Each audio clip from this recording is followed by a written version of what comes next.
ಧರ್ಮದಲ್ಲಿ ಚತುರ್ಥಿ ತಿಥಿಯ ದಿನ ಸಂಕಷ್ಟಹರ ಚತುರ್ಥಿಯನ್ನು ಆಚರಿಸಲಾಗುತ್ತದೆ. ಚತುರ್ಥಿ ತಿಥಿಗೆ ವಿಶೇಷ ಮಹತ್ವವಿದೆ.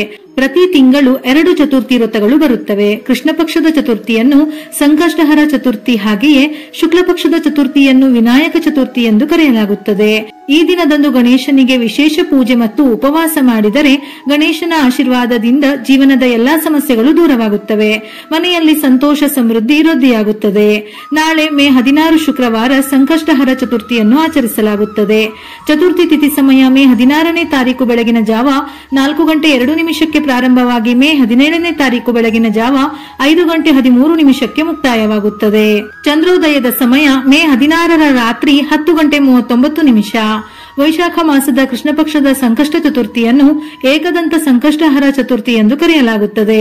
ಏಕದಂತ ಸಂಕಷ್ಟ ಚತುರ್ಥಿಯ ದಿನದಂದು ಕೆಲವು ಪರಿಹಾರಗಳನ್ನು ಮಾಡುವುದರಿಂದ ಯಶಸ್ಸನ್ನು ಪಡೆಯಬಹುದು. ಈ ದಿನ ಜ್ಞಾನ, ಬುದ್ಧಿವಂತಿಕೆ ಮತ್ತು ದೃಢ ಸಂಕಲ್ಪವನ್ನು ಪಡೆಯಲು ಗಣೇಶನ ಏಕದಂತ ರೂಪವನ್ನು ಶ್ರದ್ಧಾ ಭಕ್ತಿಯಿಂದ ಪೂಜಿಸುವುದು ಬಹಳ ವಿಶೇಷವೆಂದು ಹೇಳುತ್ತಾರೆ.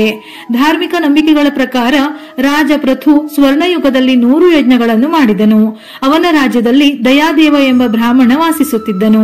ಅವನ ಹಿರಿಯ ಸೊಸೆ ತನ್ನ ಅತ್ತೆಯ ಆದೇಶಕ್ಕೆ ವಿರುದ್ಧವಾಗಿ ಸಂಕಷ್ಟ ಚತುರ್ಥಿಯ ಉಪವಾಸವನ್ನು ಆಚರಿಸುತ್ತಿದ್ದಳು. ಗಣೇಶನ ಕೃಪೆಯಿಂದ ಅವರಿಗೆ ಸುಂದರ ಮಗನಾದನು. ಈ ಕಥೆಯು ಈ ಉಪವಾಸದ ಮಹತ್ವ ಮತ್ತು ಪ್ರಯೋಜನಗಳನ್ನು ತಿಳಿಸುತ್ತದೆ. ಹಾಗಾಗಿ ಈ ದಿನ ವಿಶೇಷವಾಗಿ ನಿಮ್ಮ ಮಕ್ಕಳ ರಕ್ಷಣೆ, ಅವರ ದೀರ್ಘಾಯುಷ್ಯಕ್ಕಾಗಿ, ಮಕ್ಕಳ ಆರೋಗ್ಯ ಆಯುಷ್ಯದಲ್ಲಿ ವೃದ್ಧಿಯಾಗಲಿ ಎಂದು ಪ್ರಾರ್ಥಿಸಿ ಈ ಉಪವಾಸವನ್ನು ಆಚರಿಸಿದರೆ ಗಣೇಶ ಅವರ ಇಷ್ಟಾರ್ಥಗಳನ್ನು ಈಡೇರಿಸುತ್ತಾನೆ. ಹಿಂದೂ ಪುರಾಣದ ಪ್ರಕಾರ ಒಮ್ಮೆ ಪರಶುರಾಮನು ಶಿವನನ್ನು ಭೇಟಿಯಾಗಲು ಹೊರಟನು. ಗಣೇಶನು ಶಿವನನ್ನು ಭೇಟಿಯಾಗುವುದನ್ನು ತಡೆದಾಗ ಪರಶುರಾಮನು ತನ್ನ ಕೊಡಲಿಯಿಂದ ಗಣೇಶನ ಮೇಲೆ ದಾಳಿ ಮಾಡಿದನು. ಇದರಿಂದಾಗಿ ಗಣೇಶನ ಒಂದು ಹಲ್ಲು ಮುರಿದು ಅವನು ಏಕದಂತ ಎಂಬ ಹೆಸರಿನಿಂದ ಪ್ರಸಿದ್ಧನಾದನೆಂದು ಉಲ್ಲೇಖವಿದೆ. ಗಣೇಶನು ಜೀವನದ ಅಡೆತಡೆಗಳನ್ನು ನಿವಾರಿಸುತ್ತಾನೆ. ಹಾಗಾಗಿ ವಿಘ್ನ ನಿವಾರಕ ಎಂದು ಕರೆಯಲಾಗುತ್ತದೆ. ಸಂಕಷ್ಟಹರ ಚತುರ್ಥಿ ವ್ರತವನ್ನು ಯಾರು ಅತ್ಯಂತ ಶ್ರದ್ಧೆ ಮತ್ತು ಸಮರ್ಪಣಾ ಭಾವದಿಂದ ಆಚರಿಸುವರೋ ವಕ್ರತುಂಡನು ಅವರ ಜೀವನದಿಂದ ಎಲ್ಲಾ ದುಃಖಗಳನ್ನು, ದುರಾದೃಷ್ಟಗಳನ್ನು ನಿವಾರಿಸುತ್ತಾನೆ. ಸಂತಾನವಿಲ್ಲದವರಿಗೆ ಗಣೇಶನು ಸಂತಾನ ಫಲ ನೀಡುತ್ತಾರೆ. ಈ ದಿನ ಗಣಪತಿಯನ್ನು ಪೂಜಿಸುವುದರಿಂದ ಶುಭ ಫಲ ಪ್ರಾಪ್ತಿಯಾಗುತ್ತದೆ. ಚತುರ್ಥಿಯಂದು ಉಪವಾಸವಿದ್ದು ಗಣಪತಿಯನ್ನು ಪೂಜಿಸಿದರೆ ಜೀವನದಲ್ಲಿ ಕೀರ್ತಿ, ಸಂತೋಷ, ಸಮೃದ್ಧಿ ದೊರೆಯುತ್ತದೆ. ಪ್ರತಿಯೊಂದು ಶುಭ ಕಾರ್ಯಕ್ಕೂ ವಿಘ್ನ ನಿವಾರಕನನ್ನು ನೆನೆಸಿಕೊಳ್ಳಲೇಬೇಕು. ನಾಳೆ ಗಣೇಶನ ಹೆಸರು ಹೇಳುತ್ತಾ 21 ಅಥವಾ 108 ಗರಿಕೆಯನ್ನು ಅರ್ಪಿಸಿದರೆ ತುಂಬಾ ಶ್ರೇಷ್ಠ. ನಾಳೆಯ ದಿನ ಬಾಳೆಹಣ್ಣು, ಪಂಚಾಮೃತ, ಯಾವುದಾದರೂ ಸಿಹಿ ಪದಾರ್ಥವನ್ನು ಅಥವಾ ಬೆಲ್ಲವನ್ನಾದರೂ ದೇವರ ನೈವೇದ್ಯಕ್ಕೆ ಇಡಬಹುದು. ಬಿಳಿ ಮತ್ತು ಕೆಂಪು ಹೂವುಗಳನ್ನು ಅರ್ಪಿಸಬಹುದು. ಗಣಪತಿ ಪೂಜೆಯಲ್ಲಿ ದಾಸವಾಳ ಹೂವಿದ್ದರೆ ತುಂಬಾ ಶ್ರೇಷ್ಠ. ನಿಮ್ಮ ಇಷ್ಟಾರ್ಥಗಳು ಈಡೇರಲು ಕೇವಲ ದಾಸವಾಳ ಹೂವುಗಳಿಂದ ಗಣೇಶನನ್ನು ಪೂಜಿಸಿದರೂ ಒಳ್ಳೆಯ ಫಲ ಸಿಗುತ್ತದೆ. ಗಣೇಶನಿಗೆ ಇಷ್ಟವಾದ ವಸ್ತುಗಳಲ್ಲಿ ಶಮಿ ಗಿಡವು ಒಂದು. ಶನಿ ದೋಷ ಅಥವಾ ಮಂಗಳ ದೋಷಗಳಿಂದ ತೊಂದರೆಗೊಳಗಾದವರು ಈ ದಿನ ಶಮಿ ಮರಕ್ಕೆ ಪ್ರದಕ್ಷಿಣೆ ಹಾಕಿದರೆ ನಿಮ್ಮ ಜಾತಕದಲ್ಲಿರುವ ಎಲ್ಲಾ ದೋಷಗಳು ನಿವಾರಣೆಯಾಗುತ್ತದೆ. ಈ ದಿನ ಶಮಿ ಮರವನ್ನು ಮುಟ್ಟಿದರೂ ಸಾಕು, ನಿಮ್ಮ ಎಲ್ಲಾ ದುರಾದೃಷ್ಟಗಳು ದೂರವಾಗಿ ಅದೃಷ್ಟ ಪ್ರಾಪ್ತಿಯಾಗುತ್ತದೆ. ಸಾಧ್ಯವಾದರೆ ಈ ದಿನ ಶಮಿ ಗಿಡವನ್ನು ಮನೆಯಲ್ಲಿ ನೆಟ್ಟರೆ ಬಹಳ ಶ್ರೇಷ್ಠ. ಪೂಜೆಯ ಸಮಯದಲ್ಲಿ ಗಣೇಶನಿಗೆ ಸಂಬಂಧಪಟ್ಟ ಗಣೇಶ ಅಷ್ಟೋತ್ತರ, ಗಣಪತಿ ಉಪನಿಷತ್, ವೇದ ಮಂತ್ರಗಳನ್ನು ಪಠಿಸಬಹುದು.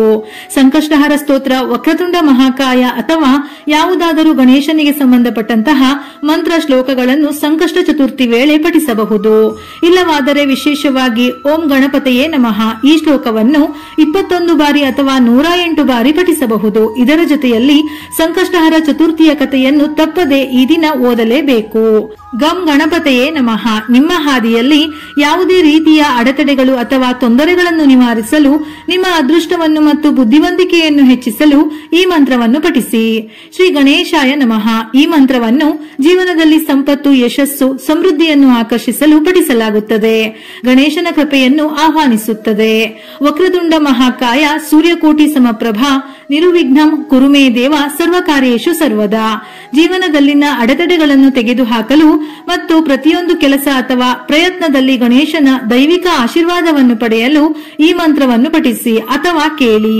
ವೀಳ್ಯದೆಲೆಯಲ್ಲಿ ಹಣವನ್ನು ಆಕರ್ಷಿಸುವ ಶಕ್ತಿ ಇದೆ. ಹಾಗಾಗಿ ಏಕದಂತ ಸಂಕಷ್ಟಹರ ಚತುರ್ಥಿಯ ದಿನದಂದು ಗಣೇಶನಿಗೆ ವೀಳ್ಯದೆಲೆಯನ್ನು ಅರ್ಪಿಸಿ. ನಾಳೆ ಬೆಳಿಗ್ಗೆ ಎಳ್ಳಿನ ಎಣ್ಣೆ ಅಥವಾ ಸಾಸಿವೆ ಎಣ್ಣೆಯಿಂದ ದೀಪವನ್ನು ಬೆಳಗಿ. ಸಂಜೆ ತುಪ್ಪದ ದೀಪವನ್ನು ಬೆಳಗಿದರೆ ತುಂಬಾ ಒಳ್ಳೆಯದು. ಒಳ್ಳೆಯದು. ಇದರ ಜೊತೆಯಲ್ಲಿ ನಾಳೆ ವಿಶೇಷವಾಗಿ ವೀಳ್ಯದೆಲೆಯ ದೀಪಾರಾಧನೆ ಮಾಡಿದರೂ ಬಹಳ ಶ್ರೇಷ್ಠ. ಒಂದು ತಟ್ಟೆಗೆ ಅಕ್ಕಿಯನ್ನು ಹಾಕಿ ಅಕ್ಕಿಯ ಮೇಲೆ 2 ವೀಳ್ಯದೆಲೆಯನ್ನಿಟ್ಟು ನಂತರ ಅರಿಶಿನದಿಂದ ಸ್ವಸ್ತಿಕ್ ಚಿಹ್ನೆಯನ್ನು ಬರೆದು ವೀಳ್ಯದೆಲೆಯ ಮೇಲೆ ದೀಪವನ್ನಿಟ್ಟು ದೀಪಕ್ಕೆ ತುಪ್ಪವನ್ನು ಸೇರಿಸಿ ದೀಪಕ್ಕೆ 5 ಬತ್ತಿಗಳನ್ನು ಬಿಡಿ ಬಿಡಿಯಾಗಿ ಇಟ್ಟು ದೀಪಾರಾಧನೆ ಮಾಡಬೇಕು. ನಂತರ ಅಕ್ಕಿಯಲ್ಲಿ ಸಿಹಿಯನ್ನು ತಯಾರಿಸಬಹುದು ಅಥವಾ ಗೋವಿಗೂ ತಿನ್ನಿಸಬಹುದು, ಇಲ್ಲವಾದರೆ ದಾನವಾಗಿ ನೀಡಬಹುದು. ಈ ದೀಪಾರಾಧನೆಯಿಂದ ಇಷ್ಟಾರ್ಥ ಸಿದ್ಧಿಯಾಗುತ್ತದೆ, ಗಣೇಶನ ಸಂಪೂರ್ಣ ಅನುಗ್ರಹ ಲಭಿಸುತ್ತದೆ. ಒಮ್ಮೊಮ್ಮೆ ನಾವು ಎಷ್ಟೇ ದುಡ್ಡನ್ನು ಮಾಡಿದರೂ ಕೂಡ ದೇವರ ಅನುಗ್ರಹವಿಲ್ಲವೆಂದರೆ ನಾವು ಕೈಗೊಂಡ ಯಾವ ಕೆಲಸಗಳು ಕೂಡ ಪೂರ್ಣವಾಗಿ ನಡೆಯುವುದಿಲ್ಲ. ಹಾಗೆಯೇ ಕೆಲವರಿಗೆ ಮನೆಯನ್ನು ಕಟ್ಟಿಸುವ ಕನಸುಗಳು ಇರುತ್ತದೆ. ಕೈಯಲ್ಲಿ ದುಡ್ಡಿದ್ದರೂ ಮನೆ ಕಟ್ಟಿಸಲು ಏನಾದರೂ ಒಂದು ಅಡೆತಡೆಗಳು ಪ್ರಾರಂಭವಾಗುತ್ತದೆ. ಅಂತವರು ಈ ದಿನ ವಿಶೇಷವಾಗಿ ಗೋವಿಗೆ ಹಸಿರು ಹುಲ್ಲನ್ನು ತಿನ್ನಿಸಿ ನಿಮ್ಮ ಕೈಯಾರೆ ಗೋವಿಗೆ ಗೋಗ್ರಾಸ ಅಥವಾ ಏನಾದರೂ ತಿಂಡಿ ತಿನಿಸುಗಳನ್ನು ತಿನ್ನಿಸಿ ನಮಸ್ಕರಿಸಿ. ಪ್ರಥಮ ಪೂಜಿತನ ಅನುಗ್ರಹವಿದ್ದರೆ ಶೀಘ್ರವೇ ಎಲ್ಲ ಆಸೆಗಳು ನೆರವೇರುತ್ತದೆ. ಈ ಪರಿಹಾರದಿಂದ ಸ್ವಂತ ಮನೆ ಕಟ್ಟಿಸುವ ಕನಸು ಕೂಡ ಈಡೇರುತ್ತದೆ. ಈ ದಿನ ಎಕ್ಕದ ಹೂವಿನ ಹಾರವನ್ನು ತಯಾರಿಸಿ ಗಣಪತಿಗೆ ಅರ್ಪಿಸಿದರೆ ಬಹಳ ಶ್ರೇಷ್ಠ. ಮದುವೆಯಲ್ಲಿ ವಿಳಂಬವಿದ್ದರೆ ಭಕ್ತಿಯಿಂದ ಪ್ರಾರ್ಥಿಸಿ ಈ ದಿನ ಎಕ್ಕದ ಗಿಡಕ್ಕೆ ಅರಿಶಿನದ ನೀರನ್ನು ಹಾಕಿದರೆ ಶೀಘ್ರವೇ ಕಂಕಣ ಭಾಗ್ಯ ಕೂಡಿ ಬರುತ್ತದೆ. ಮನೆಯಲ್ಲಿ ಗಣಪತಿಯ ವಿಗ್ರಹವಿದ್ದರೆ ನಾಳೆಯ ದಿನ ಹಾಲಿನಿಂದ ಅಭಿಷೇಕ ಮಾಡಿ ಗಣಪತಿಗೆ ದೂರ್ವೆಯನ್ನು ಅರ್ಪಿಸಿ ತುಪ್ಪದ ದೀಪವನ್ನು ಬೆಳಗಿದರೆ ಸಾಲದ ಸಮಸ್ಯೆಗಳು ಕ್ರಮೇಣವಾಗಿ ನಿವಾರಣೆಯಾಗಿ ಸಂಪತ್ತು ವೃದ್ಧಿಯಾಗುತ್ತದೆ. ಈ ದಿನ ಕಪ್ಪು ಎಳ್ಳನ್ನು ದಾನ ಮಾಡಿದರೆ ಶುಭ, ಇದರಿಂದ ಅದೃಷ್ಟ ಪ್ರಾಪ್ತಿಯಾಗುತ್ತದೆ. ಇದು ದೇಹಕ್ಕೆ ಆರೋಗ್ಯ ಮತ್ತು ಮಕ್ಕಳಿಗೆ ದೀರ್ಘಾಯುಷ್ಯವನ್ನು ನೀಡುತ್ತದೆ.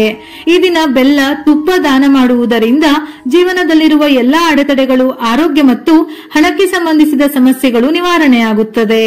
ಬಡವರಿಗೆ ಮತ್ತು ನಿರ್ಗತಿಕರಿಗೆ ಧಾನ್ಯಗಳನ್ನು ದಾನ ಮಾಡುವುದು ಬಹಳ ಪುಣ್ಯದ ಕಾರ್ಯ. ನಿಮ್ಮ ಸಾಮರ್ಥ್ಯಕ್ಕೆ ಅನುಗುಣವಾಗಿ ನೀವು ಅಕ್ಕಿ, ಗೋಧಿ, ಇತರ ಯಾವುದೇ ಧಾನ್ಯವನ್ನು ದಾನ ಮಾಡಿ.